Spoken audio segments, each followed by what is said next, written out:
Being able to set healthy boundaries around, making sure your cup gets filled if you need to get away, breathing techniques, surrounding yourself with positive, uplifting people. It's. Hi, Kirby. I know that you have a movie called Gold, right? Can you show it to Hong Kong fans to ask them to watch your movie? Yeah, I hope everybody gets to see it in Hong Kong, here in the States, all around the world. Yeah. I'm excited for people to see the story, and I hope that people enjoy it. It's for the whole family, and I think there's a very positive messages in there. It's a lot of energy, some comedy. I hope everybody gets to see it. Steph, a few years ago you went to Manila and you were revered, you were adored there. Any plans of coming back anytime soon, maybe? I hope so. There's a big Filipino representation in the Bay Area as well, and I hope that I get to go back and see the fans out there for sure. Steph, you've been various things to try to reduce tanking. Say that again? The NBA is trying to do various things to reduce tanking, but what do you think they can do to reduce it? How many teams are tanking right now? It's like a third of the league. Is it really? Yeah. Even the teams that are in the play-in chase? The ones out. Which that's how many is the third of the league, so 10 teams? Is it really that big of a problem? I'm asking. We feel like there's obviously a lot of competition. It's something I'm sure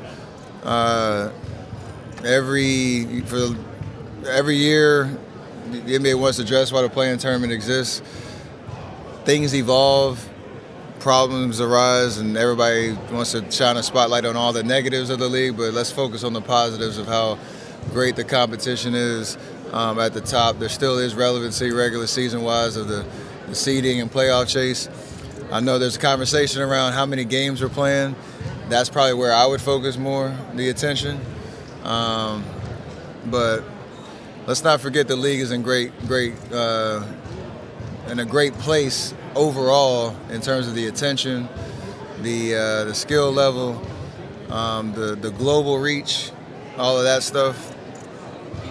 Every year you'll address the issues. I don't have those answers though. Steph, speaking of competition, what can we do to get this great All-Star game back to competitive play, or is it beyond repair? What do you think?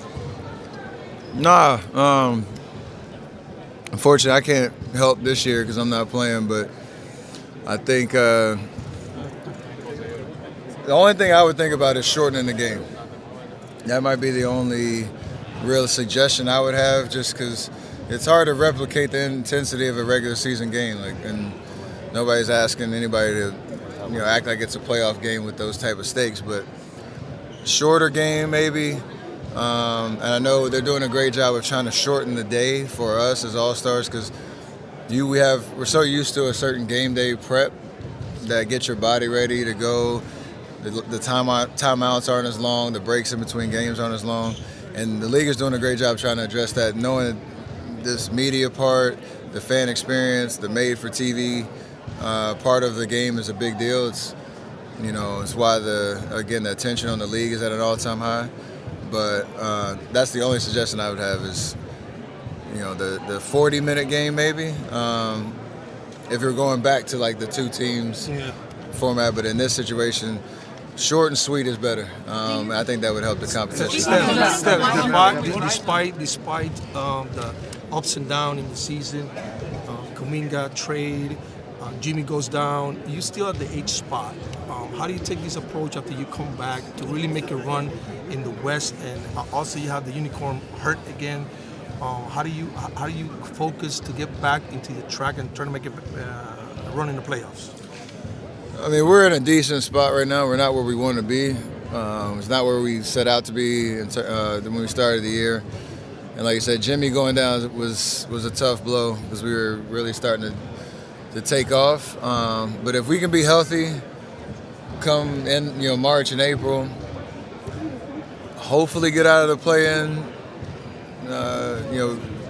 battle, secure ourselves into a playoff series, and if not, like find our way into one. We feel like we're still a dangerous team, and all you want is the opportunity once those 7-game series start to have a chance, and kind of like what we did last year. You know, winning the first game of the play-in, beating Houston. I go down with an unfortunate injury and bad timing. Like, we were right there. So if we can replicate that, I think that's success for us right now. Whoa, who said what? Right over here to your right. Right over here to your right. Hold on, we're going to raise our hand. Can you just let me start? Go Right ahead. over here to your right. You mentioned positivity and focusing on that. You're no stranger to playing during February, but talk about what it means to play during Black History Month and All-Star. Oh, it's a big deal. I mean, the history of this league is intertwined with, you know, the representation, celebrating the pioneers of the game, and the fact that we're all able to, you know, call this a job and be blessed with these platforms, because we're standing on the shoulders of so many leaders throughout, you know, civil rights history and Black history when it comes to, you know, changing America. So I'm glad it's talked about more on a daily basis, not just Black History Month, but how we get to use our voice and our platform to speak on things that matter. Seeing the popularity that, seeing the popularity that the league has had globally, what do you guys, the players, think about the potential idea of playing in South America? I came from Santiago de Chile, so I'm really curious about that. I think those are amazing experiences culturally. You know, a lot of guys in this league haven't really traveled the world like that until you get to the league, and so. Have you ever visited South America? I've been to Brazil twice, but I'd love to travel around even more, for sure. Chile? Absolutely. Is there anything that you feel? Are you open for business now, or you're waiting until after the season to kind of find a new apparel company? I'm enjoying the free agency for sure right now.